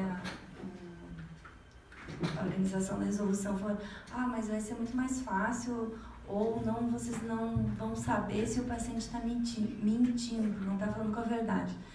E no atendimento presencial a gente consegue saber que o psicólogo, né, que o paciente não está mentindo? Difícil, né? E precisa saber? Precisa saber. Não precisa. Bom, Não precisa. Primeiramente, obrigado. Acho que é muito legal. Acho que estamos aqui em ebulição, né? Pensando um monte de coisa. Mas a primeira dúvida que eu queria perguntar para você, Ludiana, na questão que você colocou lá do cadastro, né? Esse cadastro é obrigatório? Então, esse cadastro vai ser obrigatório. E o que vai ser? Vai ser um link do Conselho Federal. O profissional vai entrar em contato através desse link, se vai direcionar conforme o CR que ele está escrito, o CR vai ter conhecimento. A gente vai fazer alguns procedimentos internos para verificar se tem processo ético, algumas coisas relacionadas a isso, né? E vai entrar em contato com esse profissional e vai orientar, vai vir um manual para ele. Né? Não vai ser, a gente vai explicar a respeito de todas essas questões de setting, de cuidado, se tem conhecimento. Questão de violação de direitos, que não vai poder, né, atender, questão de emergências e desastres. Então, vai ser uma orientação bem rigorosa em relação a esses profissionais. E qual que é a intenção desse cadastro? Né? A sociedade ter conhecimento de que esse profissional está habilitado para fazer atendimento online. Né? Quem está fazendo atendimento online e não está nesse cadastro, ele está infringindo, né, uma orientação do conselho. Uma dúvida agora, também pintou talvez para os colegas que seja mesmo. Na questão de clínica escola, nós vamos precisar fazer esse cadastro também? Não sei se chegaram então, pensando aí assim. vai a questão do responsável técnico, né?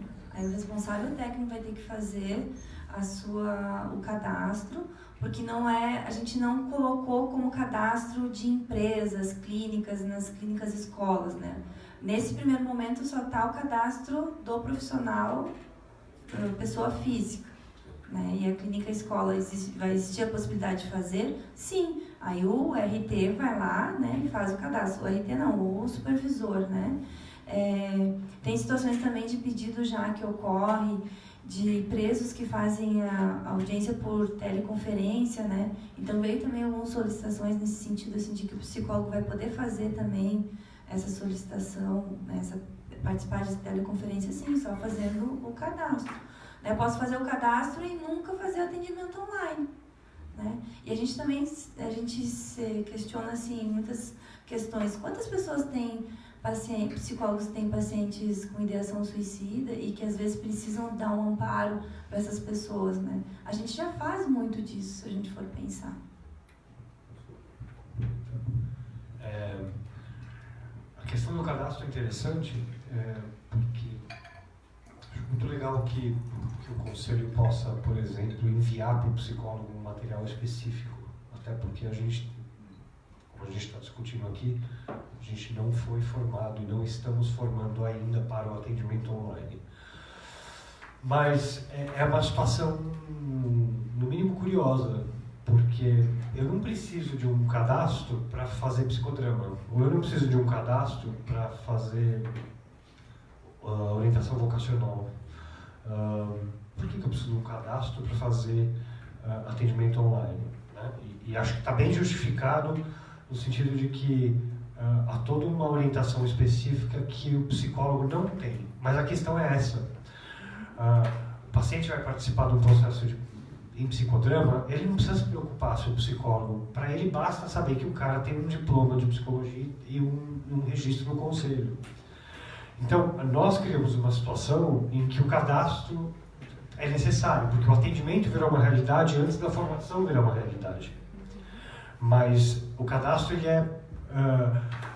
é bom, a ideia dele é importante, eu apoio, eu acho que, ainda mais sabendo que os conselhos vão ajudar a instrumentar esse profissional para atender, mas no fundo a gente não pode perder de vista de que ele é, em um certo sentido, uma aberração criada por um descompasso nosso entre a formação e a atividade profissional.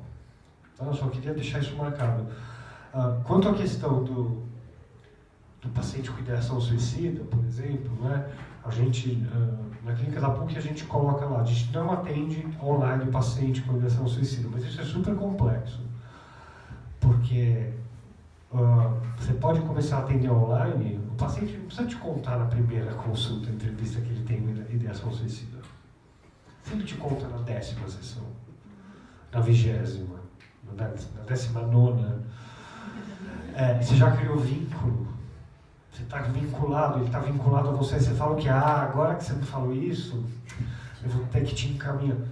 Ou, tá bom, então você encaminha. Quantas sessões você precisa encaminhar? Para encaminhar alguém que está dizendo eu estou com ideação suicida. Então, a gente tem algumas áreas em que é fácil a gente colocar uma regra, ela faz sentido. Eu não estou questionando, e nem defendendo que a gente deva, por exemplo, atender online casos em que o atendimento, para os quais o atendimento online não é adequado, mas a gente tem áreas cinzas aí que a gente precisa pensar.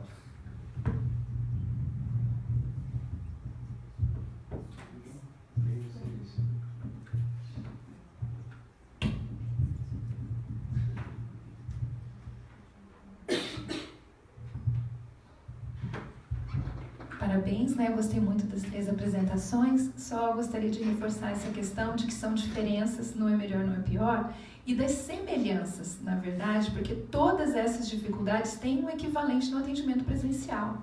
Na clínica escola já acabou a luz, e as nossas salas com ar-condicionado não tem janela, e fica um breu pior do que...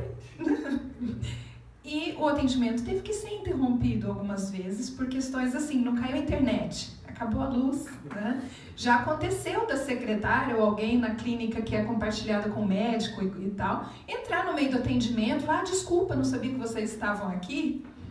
Enfim, tudo isso acontece no atendimento presencial. A questão primordial é a formação realmente, porque o sigilo aí é uma grande preocupação, aí sim, porque eu chaveio lá o meu armário, mas eu não tenho nenhum controle sobre a guarda desse material, né, e o sigilo, e se tem alguém ouvindo atrás da porta, lá no quarto do cliente, né. Mas até isso, como o Paulo já mencionou, a questão do celular, nós já passamos por essa situação também, do esposo que escondeu um pequeno gravador no bolsinho de fora da bolsa da esposa, que nunca usava aquele bolsinho, e teve acesso à sessão completa, né?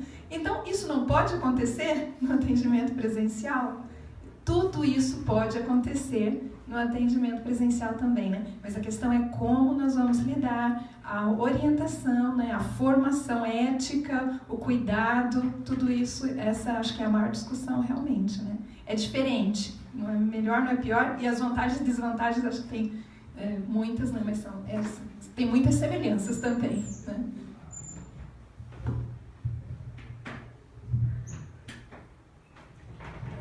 Eu acho que também para a gente salientar que nas pesquisas que a gente fez, assim, que é bem saudável de pessoas que começaram com atendimento presencial, que precisaram sair para outros países e que gostariam de manter o vínculo com o psicólogo, né? Então, muitos psicólogos fizeram o cadastro de site para fazer esse tipo de atendimento. Executivos, pessoal que trabalha bastante viajando, eles acharam, né, que foi bastante saudável o conselho ter liberado agora isso, porque antes ficava muito limitado para 20 sessões. Aí eles ficavam trocando de psicólogo, sabe? 20 sessões, depois 20 sessões, para poder dar conta disso, e era bem complicado. Aí tinha questão de vínculo, e que isso vai facilitar um monte a vida deles, assim, tipo, que estão uma hora estão em São Paulo, outra hora estão em Porto Alegre, outra hora estão em né? Então, isso facilita um monte essa coisa. Como a Laís falou, né? Os benefícios são grandes também. A gente também já viveu situações lá em que o atendimento online serviu muito bem para sensibilizar o usuário para um trabalho presencial. Então, alguns exemplos, né? A pessoa falava, eu não consigo sair de casa, eu tô com crises de pânico muito sérias e tô com dificuldade de ver meu psiquiatra bom, em toda uma discussão que a gente fazia em equipe, mas aí você atende online, você está reforçando o isolamento da pessoa ou você vai ajudar a pessoa a sair de casa? Né? Na nossa experiência, em muitas questões, a gente conseguiu sensibilizar para o atendimento presencial. Eu não tenho coragem, ou eu tenho vergonha, ou você faz o atendimento online, né? Com um número de sessões limitadas lá, e você vai, aos poucos, você vai, se atende e vai direcionando a pessoa para um serviço presencial. Então, nesse sentido, também, ele foi e pode continuar sendo muito, muito útil.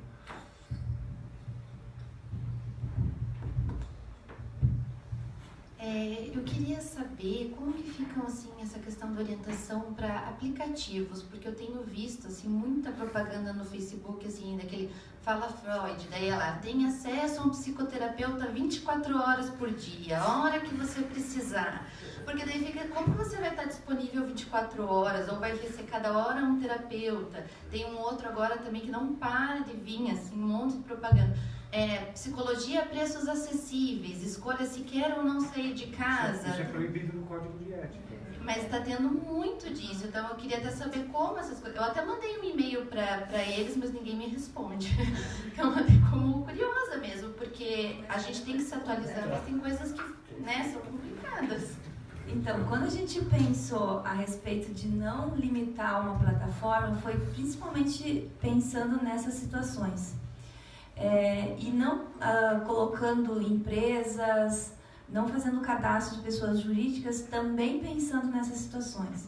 Né? A gente vai ter que orientar a população, vai ter que orientar, né, a sociedade, os psicólogos em geral, de que realmente eu só preciso um pequeno cadastro.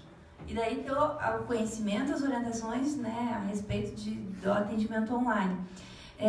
Muitos desses aplicativos, a gente até não pode entrar muito em detalhes, mas eles fizeram alguns credenciamento de site em outros CRs. Ficava tudo certinho, conseguia o selo do Conselho Federal, dava 15 dias, eles mudaram tudo, cadastraram um monte de gente, fizeram uma plataforma e começaram a se expandir dessa forma. Eles já são responsáveis, já estão respondendo por essas situações. A gente não consegue dar conta disso tudo. E o que a gente tem que fazer? A gente, na verdade, é um pouco tímido nisso, mas a gente tem que se empoderar com o psicólogo, sabe? Se vai fazer atendimento online, vamos fazer atendimento online com psicólogo, com pessoas cadastradas, com pessoas sérias. Né? Não vamos ficar utilizando aplicativos. A partir do dia 11 que vai entrar em vigor. E a gente sabe que existe a possibilidade de surgirem outras coisas que vai vir. Né? Vai se fazer esse cadastro, vai fazer de uma outra coisa. A gente vai pensar no que vai vir. Não tem como a gente também querer ter uma bola de cristal, mas o que vai surgir de novo, né?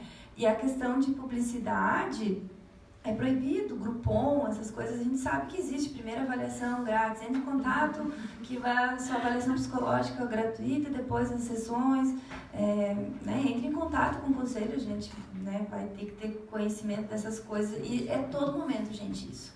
A gente trabalha na COF, é todo momento, a gente tem que estar convocando o profissional para ter conhecimento. A questão das mídias sociais, das mídias, né, Facebook. Quando eu me posiciono como Ludiana, psicóloga, na minha página, eu estou, né, em função de uma legislação da psicologia ali. Né? Então, não posso me posicionar com outras questões, assim, delicadas, principalmente ferindo os princípios fundamentais do Código de Ética. Aí, quando eu estou na minha página pessoal, né, a gente sabe que tem alguns posicionamentos, a pessoa, mas ela é psicóloga. Às vezes a gente convida esse psicólogo para vir para cá para ele fazer uma reflexão a respeito dos seus posicionamentos, se isso vai estar, né, englobando a sua questão profissional também, né? A gente teve muitas situações dos credenciamentos de sites, assim, de que o pessoal colocava questões relacionadas com religião, né, fotos inadequadas, né, a foto da profissional de biquíni, não tinha necessidade de colocar aquilo, sabe? Então, tem a questão do bom senso em si, que a gente trabalha, e as pessoas falam, mas não aparece isso, gente, aparece coisas bizarras, todos os dias. Então, a publicidade em si também, a gente tem trabalhado nisso, porque nas mídias chove de coisas nesse sentido, né? E até a questão, assim, de que vem no Instagram, né? Faça ganhe uma manicure, coisa e tal. Tem essas coisas assim, sabe? Parece bastante, mas a gente consegue, pelo menos, ser dentro do... Sim, aproveite para fazer terapia, né? Faça sua unha e aproveite para ganhar uma terapia, né? Não não vá na terapia, venha para fazer uma viagem, essas coisas assim, a gente sempre, se é do Paraná, né, que é da nossa jurisdição, a gente sempre entra em contato, está sempre verificando isso. Em 2004, quando nós estávamos no conselho, estava a febre das lojas de R$1,99. E eu teve, na época, um psicólogo divulgando terapias a R$1,99. Então... Rafael, teve um que se divulgou aqui no Paraná com a questão de Uber, que ele é Uber e psicólogo. E fazia terapia durante o trajeto? Gente, por isso que eu não ganhei dinheiro. Não tinha essas ideias. Droga, já pensaram nisso. Então, a questão dos fala-freuds da vida, ela é bem complexa. Primeiro, é vedado a nós psicólogos divulgar nosso serviço com base em preço. Vem precinhos populares, não sei o quê. Você não pode divulgar, se não me engano. Eu não me lembro como está escrito isso no Código de Ética. Eu faço um pacotão de 10 sessões, né? Então, esses aplicativos já estão infringindo uma regra do nosso Código de Ética, que é uma regra que existe antes do atendimento online, né? A outra questão é que nessas plataformas de aplicativo ou de sites, muitas vezes você inicialmente é atendido por um bot. Vocês sabem que é um bot, é um robozinho. Abre uma janelinha como num site de compra, abre uma janelinha. Você precisa de ajuda? Você entra no site lá da terapia online e abre um botzinho ali no canto. Oi, meu nome é... Só que não fala, eu sou um robô. Fala, oi, não. E tem uma fotinho, às vezes, de uma pessoa. Oi, meu nome é Rafael. O que posso ajudá-lo? A gente... A gente lá na clínica da PUC, a gente é maldoso. A gente quer descobrir se é um bot.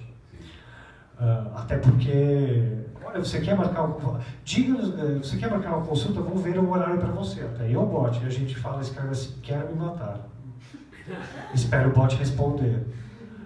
Preciso dos seus dados para poder marcar.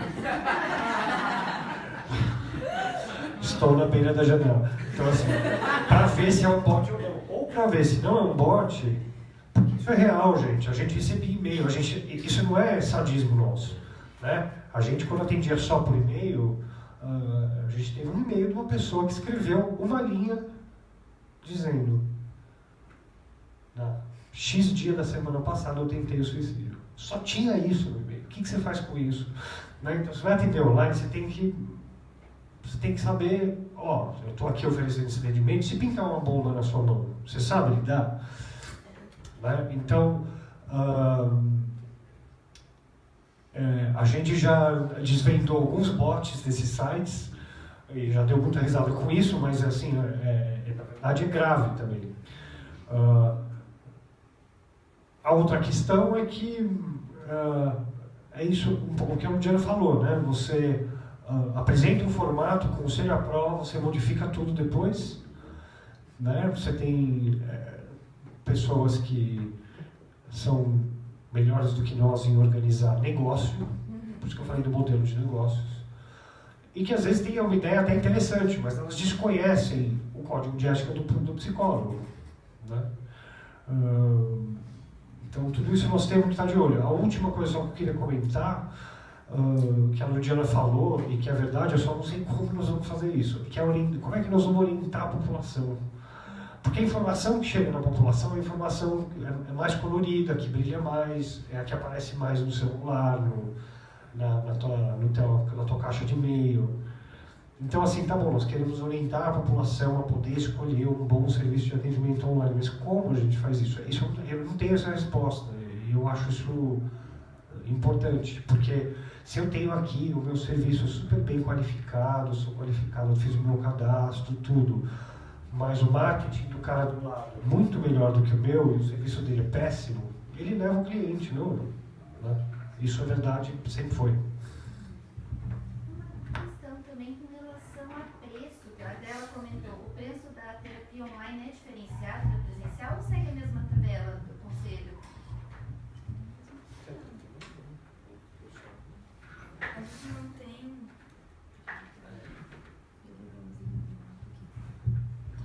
A gente não tem, na verdade, né, um piso salarial e também não tem uma questão assim é obrigatório. A gente tem 2 tabelas de referência, né, e para o atendimento online também entra essas questões aí, né? Então não tem uma diferença de que no online é um valor e né, no atendimento presencial é outro valor. Né? Tem essas 2 tabelas de referência lá, né? A questão do profissional verificar isso, né? É claro que não pode fazer questão de Groupon, essas coisas nada que aparece por aí com promoções, né? Isso não é permitido mesmo. Eu lembrei disso agora, até porque eu não sei como isso cai junto aos conselhos. A gente recentemente, acho que faz 2 semanas, descobri que funciona na internet que há um grande grupo de convênio médico, inclusive um bom convênio, prefiro não citar nome para fazer propaganda gratuita, mas eu posso depois contar para vocês. A gente entra na página e eles se associaram a um grupo de terapeutas online, e eles estão divulgando no site do convênio. O primeiro convênio é oferecer. O que é complicado? Bom, primeiro eu fiquei assustado porque eu já tinha... Eu trabalhei uma época para convênio e eu sabia quanto eles pagavam a sessão, que era bem baixo, como costuma ser em convênio, baixo demais. E a segunda coisa, tem uma questão que a gente precisa pensar, e eu vou pedir licença para usar uma palavra que é assim, se não estamos também nos prostituindo para certas empresas, e agora numa nova versão online, né?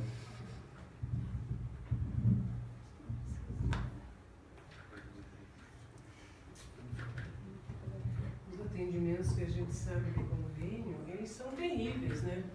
Porque às vezes é 20 minutos, 30 minutos, uma vez por mês, 10 sessões, e o profissional que atende ainda naquele tempo, não sei dizer para vocês direitinho se é 30 minutos, mas naquele período ainda ele tem que preencher um prontuário com todos os dados e tal, de um bom convênio que nós conhecemos e que a gente fica pensando, puxa, né, como é que está acontecendo isso? Eu não vou desviar muito o assunto, mas assim, O convênio, ele não exige que você atenda 50 minutos, nem 5. Para o convênio não interessa quanto tempo você atende. Né? Assim como o convênio não pergunta para o médico quantos minutos durou. Eu estou falando de uma empresa que tem o atendimento e que ela estabelece 30 minutos, 20 minutos. Assim, então, o que acontece? Você tem clínicas que atendem convênio, que dizem para o profissional, né? Aqui a gente faz sessão de 30 minutos, aqui a gente faz sessão de 20 minutos. O convênio, o que interessa? Para o convênio interessa uma guia, dizendo uma consulta de psicoterapia assinada pelo paciente. Ele vai te pagar X valor. Se a sua consulta foi de 5 minutos ou 50, o problema é seu e do seu paciente. Por isso, que tem clínicas que, olha, como o convênio paga X, eu não consigo fazer sessão de 50. Por esse valor, eu faço de 20. Então, ele monta toda a grade de horário dele e avisa o paciente que é sessão de 20 minutos. Aí, tem toda uma questão para nós psicólogos, que é o que você faz numa sessão de 20 minutos, que serviço nós estamos oferecendo. Né? Mas o convênio em si não estabelece, são as clínicas que decidem, né? Que prestam o serviço. É que você está falando de um outro modelo, né, Paulo? Você está falando, por exemplo, de um modelo como seria do Banco Central ou Petrobras, em que o profissional atende no consultório e ele estabelece esse horário. Eu vou dar nome aos bois, então, né? Aqui na Unimed, em Curitiba, os profissionais estão num determinado local e eles são obrigados a atender nesses 20, 30 minutos. Eles não estão no consultório, eles estão no setor dentro da Unimed e acabam atendendo dessa forma. A minha experiência não foi no meu consultório. Eu ia até uma clínica que atendia um número X de convênios diferentes. Era uma clínica que atendia particular e convênio. Eu era um dos profissionais da clínica e nós atendíamos X convênios diferentes. Eram bons convênios, muito embora pagasse bons convênios em termos para o paciente, né? Muito embora pagasse muito mal. Era a política da clínica que eu trabalhava que o atendimento era de 50 minutos. Entendi. Mas a gente sabia que isso não era regra. Eu queria abordar um outro assunto também. Eu sou uma profissional bem das mais velhas aí, né? Jurássica. E sou muito tempo, sempre fui coordenadora de curso. E vendo a gente falando sobre esse tema de atendimento online, como a gente é coordenador, você tem toda uma estrutura e uma exigência do MEC, quando você monta um curso, como é que você monta uma grade e tal, né? Eu estou vendo ali também que um dos aspectos que poderia ser discutido aqui é o serviço de psicologia ou a questão do comitê de ética, né? Será que esse tema nós teríamos que discutir dentro de uma disciplina de ética? Será que nós teríamos que realmente oferecer uma disciplina com esse tema e abordar isso? Será que a gente teria que fazer uma disciplina optativa e daí talvez as pessoas mais interessadas no sistema online, na internet, na informática, que iriam fazer essa formação? Hein, Rafael, o que você acha? Deixa ele falar. Eu vejo transversal, né? Não tem como. Eu acho que é um tema que está aí colocado, eu acho como um novo sistema de terapia que entra na ética, que entra nas disciplinas, nas abordagens, no formato, nas áreas, enfim, nós vamos ter que discutir em tudo, né? O que fazer com esse novo procedimento, né? Eu acho que é bem isso aí mesmo, Roseli, bem o que você tá colocando. Não tem como deixar só uma disciplina isolada lá, né? Não. Talvez a disciplina isolada você possa pôr a questão da tecnologia, né? Como o Paulo falou, né? Eu acho que talvez daí tenha que ser uma coisa mais específica, né? O computador, isso, né? E a própria questão do aplicativo, ou do tipo de equipamento que você vai usar, ou do software, enfim. Aí sim tem que ser uma coisa mais técnica, né? Para o psicólogo poder entender, poder trabalhar. Agora, na nossa questão da psicologia, da formação, nós vamos ter que colocar desde o início, né? Acho que desde a história da psicologia nós vamos ter que entrar com essa história. Eu acredito. Né? eu acredito que sim, que vai ter que ser de uma maneira bem transversal, principalmente na ética, vai se trabalhar o sigilo. Agora o sigilo no atendimento online, avaliação psicológica, correção de teste, tem correção de testes online. Então vai ser de uma maneira global, vai inventar a questão de clínica. Vamos ver o atendimento online. Então isso vai englobar. O que a gente vê, assim, é que às vezes tem uma certa resistência nas IES por falta de estar presente com o conselho e principalmente com o conhecimento das resoluções.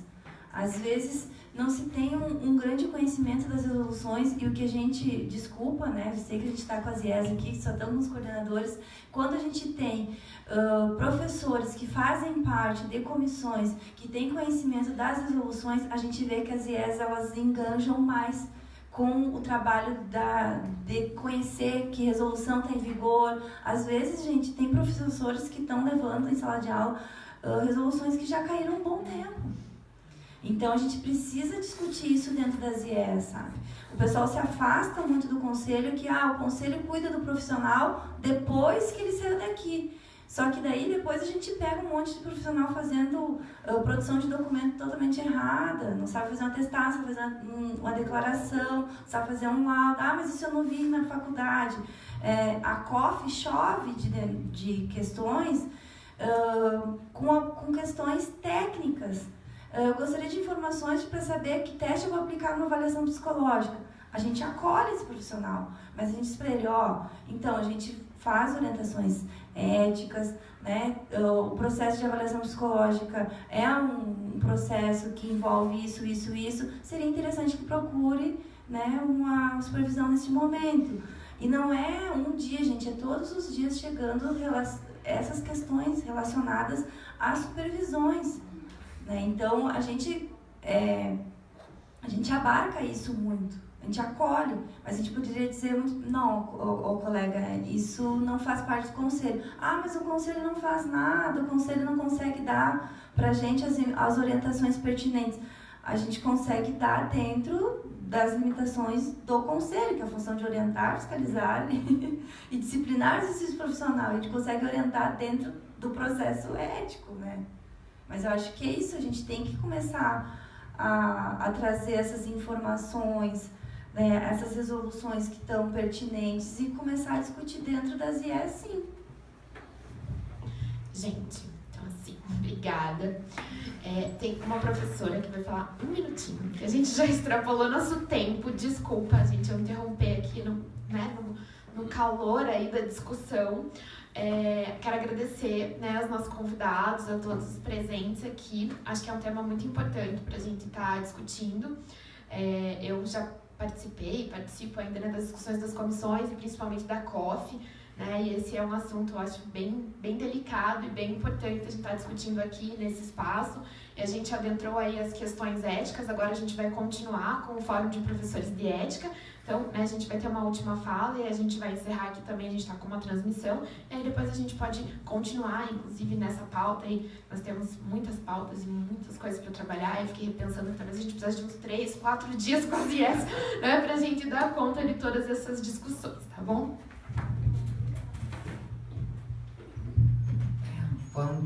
Bom dia. Só para encerrar mesmo, acho que é importante a gente lembrar que toda essa discussão ela está na interface da discussão que a gente vem fazendo da nossa resistência à graduação, à formação à distância, né, da educação à distância. Acho que esse é outro já abre, né? Então está na interface, isso a gente tem que estar discutindo, porque eu fiquei pensando aqui, né? A gente vai propor uma disciplina, mas isso tem que estar transversalmente em toda a formação. Que formação é essa, né? Então, se é uma formação que está discutindo o atendimento online e a formação, tá? Como é que é esse processo? Acho que tem questões fundamentais para a gente lidar com isso. É tema para outro fórum. Obrigada.